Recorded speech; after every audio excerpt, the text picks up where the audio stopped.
Hey there, students. Now, for those of you who've been following my work for a long time, you know that I have an interest in Civil War history, even though I tend to be a generalist and I'm all over the place. But I have for a long time said that I need to delve into the American Civil War because it's an important topic, and I think it's a topic that really is at risk of becoming irrelevant because of the very deeply polarizing comments that people have made over, especially over the last 3 years.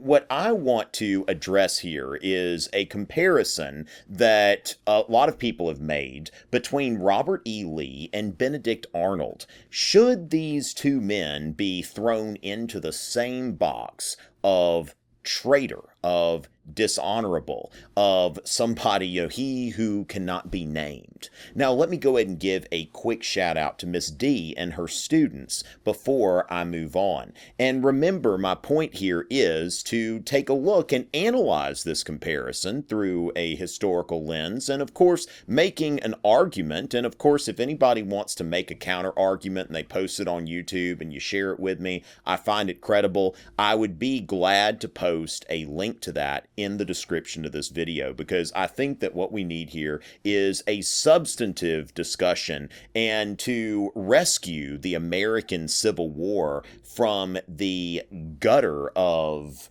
nuance resistance, where we look at this war with Americans shooting at each other like, oh, there has to be a good guy, there has to be a bad guy. But let's go on with my comparison of Benedict Arnold and Robert E. Lee. Now, first of all, the most obvious comparison is that Benedict Arnold was a volunteer soldier, whereas Robert E. Lee was a professional. And I think that that really goes into this as far as a volunteer soldier really kind of does whatever they want. They really have to identify with a cause very strongly, where a professional soldier does their duty. Now, both of these men were military geniuses. Benedict Arnold, even though he's someone who, well, quite literally turned coat, he was someone who is often considered the most capable general in the Continental Army, and someone who was, like Robert E. Lee, a tactical genius. And a lot of his motivation for his treason is really grounded in his being overlooked after the Battle of Saratoga, which he had very much a hand in winning. And this was a guy who had done a lot, who had given a great part of his fortune, and he was being harassed by the Continental Congress over stupid political stuff. And so both of these men, and Robert E. Lee, now of course it's fashionable in historical circles right now to just bash Robert E. Lee for anything, including some people have tried to question his merits as a military commander, which no military commander is perfect, but I think it's funny how armchair generals think, oh, let me go ahead and put this guy under a microscope and show, because it sounds clever, that one of the greatest military commanders in our nation's history was not really that great. Sorry, I'm not buying it. Okay, when we look at this guy who has been revered by generations of Americans, wake up, people. Okay, so let's look at this. Now, first of all, Benedict Arnold conspired with a foreign enemy for personal advancement. There is no possible lens by which we can look at what Benedict Arnold did and say, there was honor in that. That is the type of behavior that I believe that I should emulate. That's someone I can look up to. There's nothing that we can do here. Now, again, if somebody has a defense of Benedict Arnold's behavior at West Point, send it my way. But I can't see any. I really can't see anything to admire in this. Whereas Robert E. Lee, a professional soldier and a Virginian, supported his political community out of a sense of honor and duty. Now, of course, people say, oh, well, he was doing that to defend slavery. Well, slavery was legal in the United States at that time, and Abraham Lincoln made very clear he had no intention of getting rid of it. But he did have an intention of invading the South. And he actually offered Robert E. Lee this military command, the command of this army that would be invading the Confederate States of America. And Robert E. Lee refused this. And this is actually, when you look at this in a way, now somebody could say, well, he should have gone with his country, but he swore an oath to the Constitution. And the Constitution is a bit ambiguous when it comes to secession. That's what we really have to appreciate, is that Robert E. Lee and people who fought for the Confederacy or served in the Confederacy, they did not believe that what they were doing violated the Constitution. They did not swear an oath to the United States government, but to the United States Constitution. And so Robert E. Lee, not really being a rabid secessionist or anything like that, when his political community seceded, he saw that secession as legitimate, and he turned down a very prestigious military command. Robert E. Lee, before the Civil War, had never led troops into battle. He had never had a proper battlefield command. The guy was an engineer. So he turned this down. This is really one of those elements of the hero's journey where somebody is offered something and they say, no, I'm not going to take that. You think about Luke Skywalker and Vader trying to bring him over to the dark side, and he says, I don't want that power. That Lee, now, of course, if he would have taken that, granted, he would have been shunned by all of his friends and family, so there was certainly something there. But what Robert E. Lee was doing was not something that anyone would have considered dishonorable. Go through your head Civil War generals and think about Northern generals who came from the South and Southern generals who came from the North. I'm racking my brain, and there may be something obscure somewhere, but if you were a general from the South, you were expected to go with the South. P.G.T. Beauregard, who was the commandant of West Point when Louisiana seceded, he wasn't asked, do you want to continue doing this? He was dismissed. It was just assumed that Louisiana has seceded, and so therefore we don't need someone from a seceded state as commandant of West Point. So as far as that goes, what he was doing, the choice that he made, was not something anyone would have held against him at the time. And that, I think, is the biggest thing to consider here, is that Benedict Arnold acted dishonorably by the standards of the time. People judged what he did immediately, and he was held in disrepute by his friends and also by the British. It's not like the British gave him a whole ton of respect, whereas Robert E. Lee acted honorably by the standards of his time. Now, the thing is, we look back from the 21st century, and of course, a lot of people seem to have blinders on, and they don't think about, well, slavery was legal in the United States at that time, and Abraham Lincoln was not making any effort to get rid of it. Oh, well, Lee fought to preserve slavery. It's like Lee did what he believed he needed to do, what was the honorable thing to do. And this is going all the way back when you look at Paris abducting Helen, and you look at Priam and Hector. They are siding with Paris. That is their family. And so in siding with his political community of Virginian, we have to remember, and thank you, Mr. Futch, for your very thoughtful comments on Twitter, just reminding that this was the time of these United States. The United States are, that Robert E. Lee, before anything else, was a Virginian, and he acted as a Virginian. Now, let's take a look also at not just did he act honorably by the standards of his time with his friends, but how did his enemies speak of him? These are the memoirs, the personal memoirs of Ulysses S. Grant. And, of course, the comments that the president made at a rally over the weekend that sparked some more discussion of Robert E. Lee and made it sound like, wait, is it really controversial just to say that Robert E. Lee was a great general or a great, President didn't even say he was a great American, but can we not say this?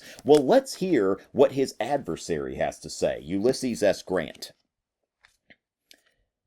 He was a man of much dignity, with an impassible face. It was impossible to say whether he felt inwardly glad that the end had finally come, or felt sad over the result, and was too manly to show it. Whatever his feelings, they were entirely concealed from my observation. But my own feelings, which had been quite jubilant on the receipt of his letter, were sad and depressed.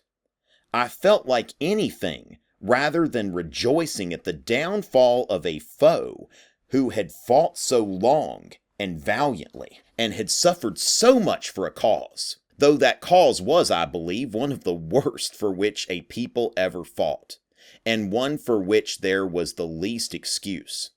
I do not question, however, the sincerity of the great mass of those who were opposed to us.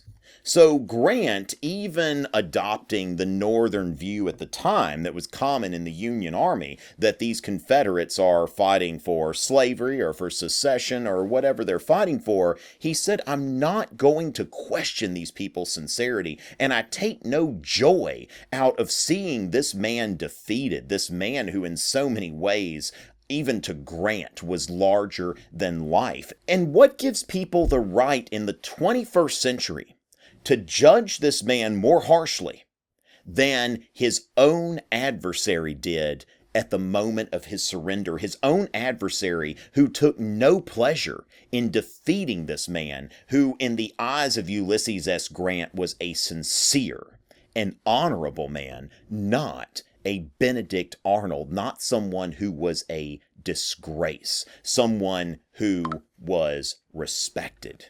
After he turned coat, Benedict Arnold fled to Britain. He got out of town because he knew without a doubt that what he had done was disgraceful and treasonous, and he left himself no room to be tried, punished, and most likely executed. Robert E. Lee, on the other hand, remained in the United States. This is not what a traitor does, okay? A traitor does not just keep living in the place where he committed treason because he is going to be arrested, he's going to be indicted and tried and convicted and executed. Now, Robert E. Lee was indicted for treason, but the big question is, if he was a traitor, then why wasn't he tried? Why wasn't he convicted? And do we have the right in the 21st century to look back and judge somebody who had a very difficult decision and say that you, sir, are a traitor, you, sir, are not an American,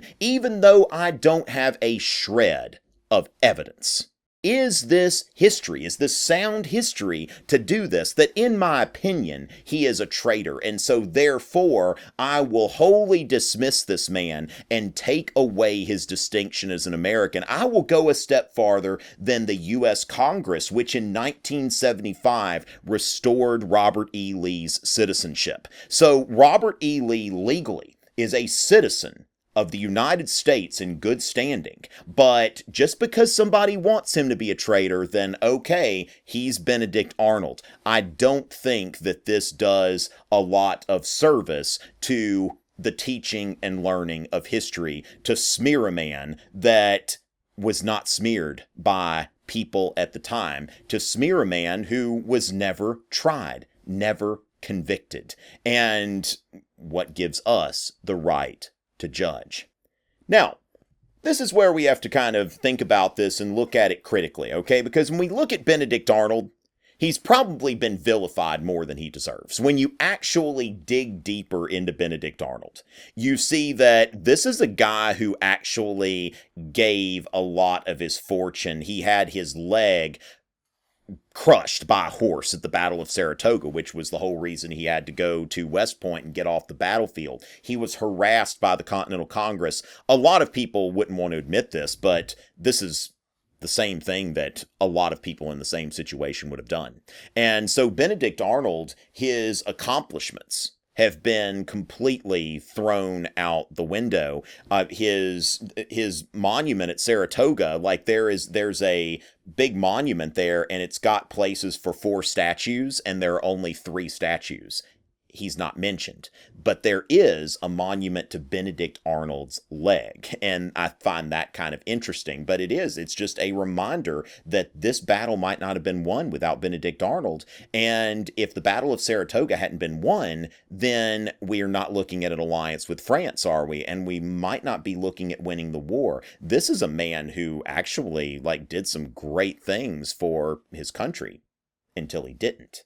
But of course, throughout the history of the United States. He has been vilified, and I'm not saying that we should make a hero out of Benedict Arnold. I think that's a hard pill to swallow, but I think there is certainly a way to humanize Benedict Arnold.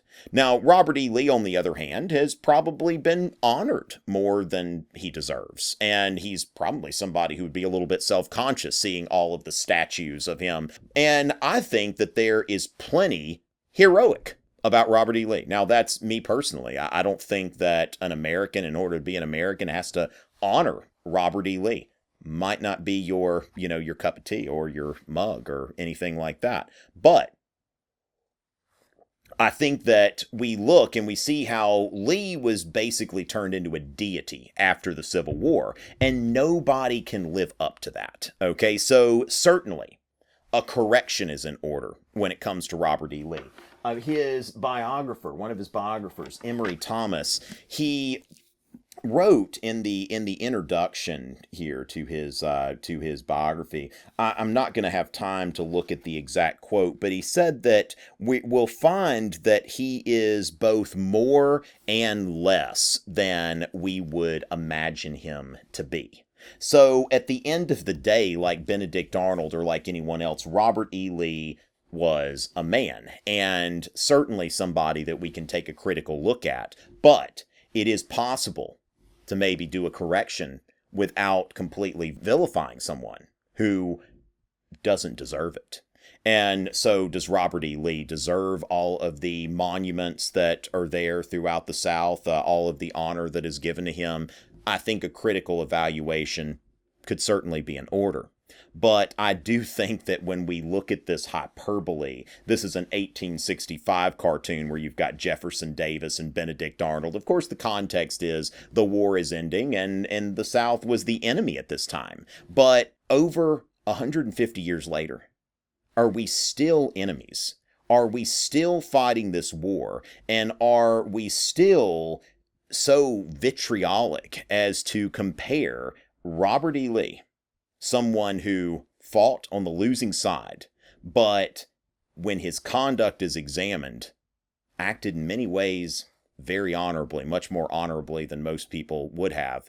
And are we going to hold him to impossible expectations, such as doing what no other person of his station would have done on either side, fighting for the other section? Let's face it, people, the number one determinant of what side somebody fought on in the Civil War is where they lived. Okay, are there exceptions? Sure, but that was the number one determinant.